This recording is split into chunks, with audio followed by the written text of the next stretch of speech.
Hello, my fabulous Sunday school teachers. You guys, I am so excited to see all that God is doing in your classrooms. I'm excited to see these kids growing in their faith.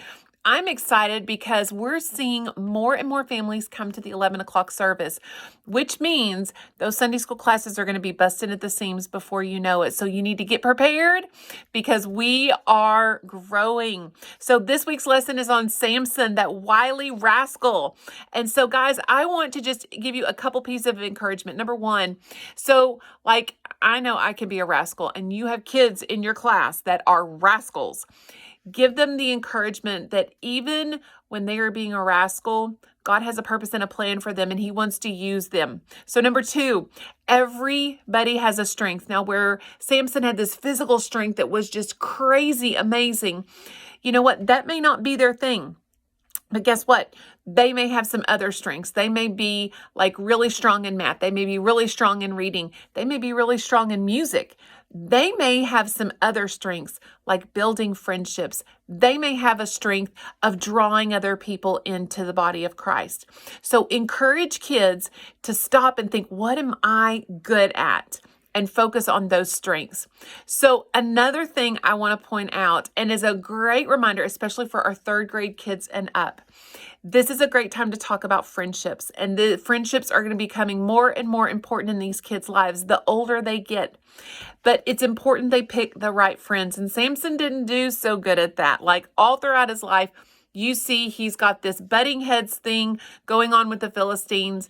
And yet he ends up like always entwined with them. So encourage your kids that there's three kinds of friendships. Number one, there's the friends that are over there that we're going to like wave at. We don't want to keep them close, but we want to be friendly. We always want to be friendly, but it doesn't mean they have to be a close friend. There's going to be some people in your life that you can shake hands with, that you're going to be able to hang out with. These are friends you're going to see at school. You may be invited over to hang out. And those are going to be a lot of people. But in your life, if you have a whole bunch of people you can wave at and you're friendly to, more people you shake hands with, but only a few, like 2 or 3 really close friends that you can bring in very close. You can tell them your secrets. You can tell them what's happening in your heart. That is an amazing life. Encourage, especially our girls.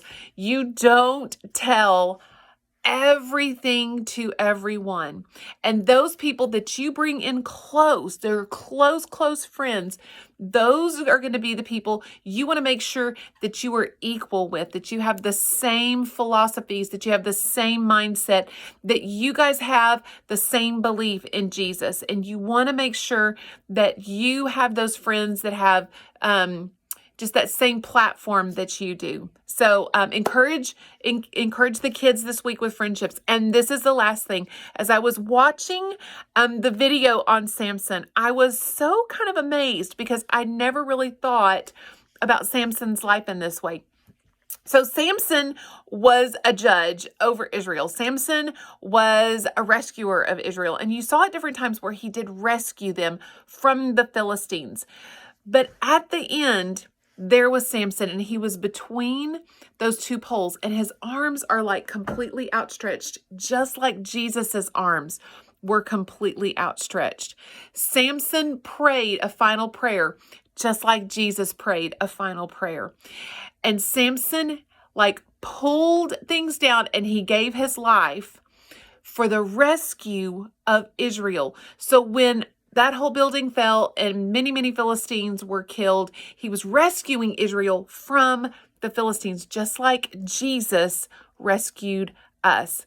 Now, where Samson made so many mistakes and Samson was a sinner, Jesus was perfect. He was flawless, and he came to rescue us, and he came to break that cycle of sin that we talked about last week. He's the only one that could do that. So thank you again, my Sunday school teachers and leaders who are pouring into all these amazing kids every single week. I appreciate y'all, and I can't wait to see y'all on Sunday. Bye.